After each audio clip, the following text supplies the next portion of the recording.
Oke, salam dan salam sejahtera. Ada pencerahan saya berkenaan dengan ucapan yang dibuat oleh Presiden UMNO baru-baru ini apabila mendapat liputan meluas daripada media dan juga mendapat perhatian orang ramai, yang mana apabila dia membuat ucapan di Perhimpunan Agung MIC. So, video itu adalah lebih kurang yang mana dikritik itu ataupun yang menjadi liputan itu seperti ini. So, kita tonton dulu. Kita wajib menang dengan dominan. Is now or never.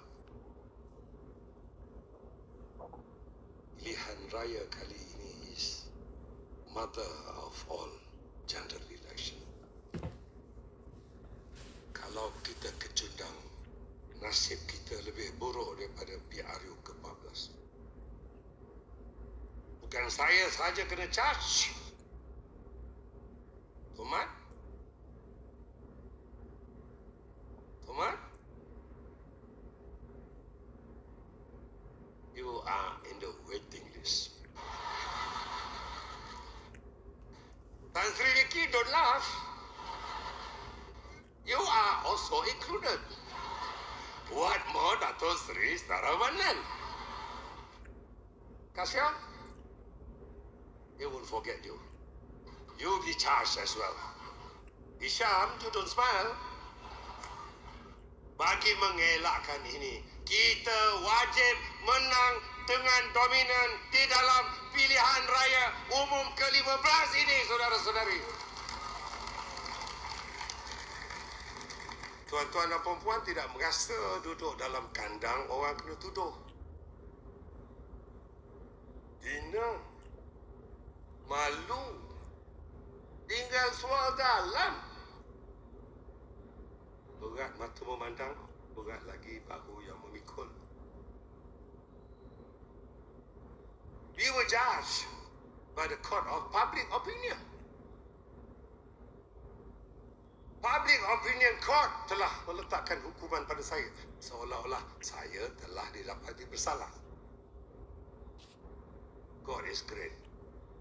The truth eventually. Daripada apa yang Presiden UMNO ni perkatakan berkenaan dengan isu kalau kita kecundang, nasib kita lebih buruk daripada PRU ke-14, yang mana dia merasakan bahawa kes-kes mahkamah beliau, kes-kes yang melibatkan pimpinan-pimpinan UMNO Barisan Nasional yang ada sebagai kluster mahkamah hari ini.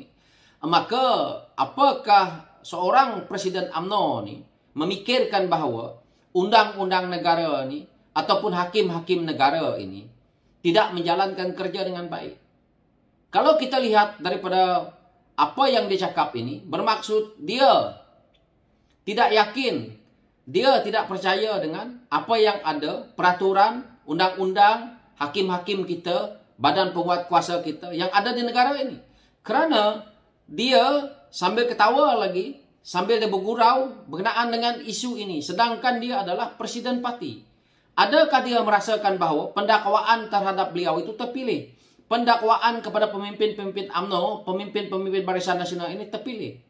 Jika Presiden UMNO rasa seperti itu, berapa lama pembangkang menjadi pembangkang? Kenapa tidak ada yang didakwa? Tidak ada dengan skandal rasuah. Kenapa PS tumbang tidak ada yang didakwa di mahkamah? Kenapa tidak ada yang didakwa rasuah? Jadi, apa yang dikatakan oleh Presiden UMNO ini, seolah-olah parti UMNO itu dizalimi, Barisan Nasional itu dizalimi, pemimpin mereka ini dizalimi. Ini adalah satu yang propaganda yang sepatutnya Presiden UMNO tidak mainkan. Perkara yang melibatkan undang-undang, perkara yang melibatkan kedaulatan undang-undang, bukan keutamaannya kepada parti, tetapi keutamaannya adalah kepada rakyat. Apakah apabila Barisan Nasional nak memerintah, maka mereka-mereka yang telah didakwa dengan rasuah ini kita nak buangkan begitu saja? Ataupun kenapa rasa bersalah ataupun rasa takut jika kita tidak melakukan kesalahan? Kenapa dia nak mainkan isu bukan saja saya yang kena dakwa, bermaksud dia ramai lagi yang nak kena dakwa? Pada saya, siapa pun yang nak jadi kerajaan selepas ini, kalau memang betul kita tidak merompak duit rakyat, kita tidak salah guna kuasa, kita tidak buat money laundering dengan harta rakyat, maka kenapa kita takut? Jadi persoalannya sekarang ini, apakah pemimpin-pemimpin UMNO Barisan Nasional hari ini yang sebelum-sebelum ini memerintah banyak melakukan perkara ini. Jadi apa yang rakyat boleh nilai hari ini, jika macam inilah sikapnya seorang Presiden UMNO untuk memenangkan parti itu dengan hanya memikirkan bahawa nak menyelamatkan pemimpin mereka, bermaksud kita rakyat diabaikan. Kita hari ini nak mencari pemimpin yang bersih, yang mempunyai kejujuran, yang mempunyai integriti, yang mempunyai kemampuan untuk memimpin negara ini. Bukan seperti pemimpin yang ini, sebagaimana Presiden UMNO ini. Kerana kita nak negara kita ini menyelesaikan masalah rakyat, menyelesaikan masalah hutang negara, bagaimana nak menaikkan ekonomi negara. Bukan nak mencari pemimpin yang nak menyelamatkan kroni-kroni, menyelamatkan pemimpin parti, nak menyelamatkan diri sendiri, demi untuk mengubah struktur undang-undang negara kita ini, yang mana selama ini mereka katakan undang-undang rimba. Tetapi di mana ceritanya undang-undang rimba ini? Kalau orang memang tidak melakukan jenayah, orang tidak melakukan rasuah, orang tak merampas duit negara, saya rasa undang-undang tidak akan menahan orang itu. Dan undang-undang itu tidak menzalimi orang itu. Kerana apa? Kerana rakyat biasa tidak pun terkena. Ahli-ahli UMNO yang lain tak terkena pun. Kenapa presidennya terkena? Kenapa pemimpin UMNO terkena? Apakah dakwaan terhadap mereka ini kosong, tidak berasas? Ada asas. Presiden UMNO didakwa dengan 87 pertuduhan yang sudah pun dibuang 40, tinggal lagi 47. Ini ada asas. Bukan hakim, bukan mahkamah, bukan dia didakwa atas kertas kosong. Ini adalah keputusan yang ada pendakwaan, ada hujah-hujahnya, ada bukti-buktinya. Jadi kenapa dia rasa bahawa dizalimi? Jadi ini adalah satu propaganda yang kita lihat. Kalau hari ini rakyat tidak menolak perkara ini, rakyat masih terpengaruh dengan apa yang UMNO Barisan Nasional nak perkatakan, yang mana kita menyokong mereka. Akhirnya kita menyokong perasuah, perompak duit negara, dan akhirnya mereka bebas. Mereka mungkin akan menyangak lagi, dan akhirnya bukti-bukti yang selama ini sepatutnya kita boleh buktikan untuk mereka ini menyeleweng wang negara juga akan hilang. Jadi akhirnya kita dah pun menyelamatkan penyamun-penyamun negara. Jadi rakyat luar sana harus fikir bahawa kita perlu mengubah, kerana apabila Pakatan Harapan berjaya menjadi kerajaan 22 bulan, itulah buktinya bahawa kita dah pun dapat tangkap, dapat mengheret mereka-mereka yang kita rasa terlibat.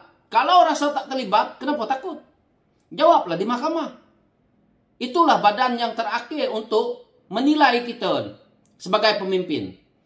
Bukannya pergi sumpah laknat. Pergi sumpah laknat, akhirnya besok masuk penjara. Itu tidak boleh dipakai. Undang-undang negara kita ini untuk apa kita adakan?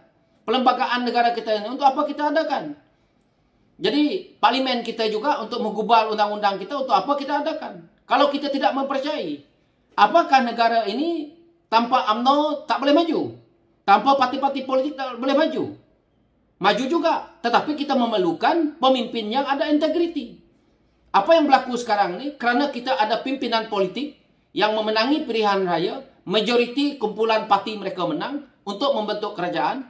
Apabila mereka diberi mandat, akhirnya tidak ada integriti. Ini yang berlaku dalam beberapa puluh tahun yang lalu. Jadi siapa ada pemimpin itu? Adalah UMNO Barisan Nasional yang mengetuai Barisan Nasional itu. Tetapi hari ini, apa yang rakyat rasa? Kamu nak jual lagi isu agama, nak jual lagi isu kaum, main lagi isu yang boleh membuatkan perpecahan kepada negara ini untuk kepentingan politik. Dia kena fikir. Jadi dia tidak perlu mainkan isu ini seolah-olah PH menzalimi. Sebenarnya tidak. Kalau saya yang jadi Perdana Menteri pun, kalau Pakatan Harapan menjadi Perdana Menteri sekalipun, tidak perlu Datuk Seri Anwar Ibrahim nak bersusah payah nak pergi cari kesalahan orang lain. Reform saja badan-badan seperti SPRM, polis, hakim, direformkan. Suruh duduk di bawah parlimen. Dia otomatik akan pergi kejar orang ni semua. Mudah saja. Kenapa Presiden UMNO merasakan bahawa perlu dia nak jadi pemimpin, perlu dia nak jadi Perdana Menteri? baru boleh selesaikan masalah. Bukan itu penyelesaiannya. Penyelesaiannya adalah kita reformkan sistem kita ini. Kalau betul-betul politiknya ada integriti. Jadi hari ini, apa yang diucap oleh Presiden UMNO bermaksud dia tidak ada integriti dalam politik. Dia hanya memikirkan kepentingan politik dia. Bukan untuk kepentingan keseluruhan parti UMNO itu untuk Melayu. Bukan untuk Melayu, tetapi untuk pemimpin-pemimpin UMNO itu sendiri. Jadi tidak membawa ke arah kemakmuran negara ini. Yang paling mereka pikirkan hari ini adalah menyelamatkan diri mereka sendiri.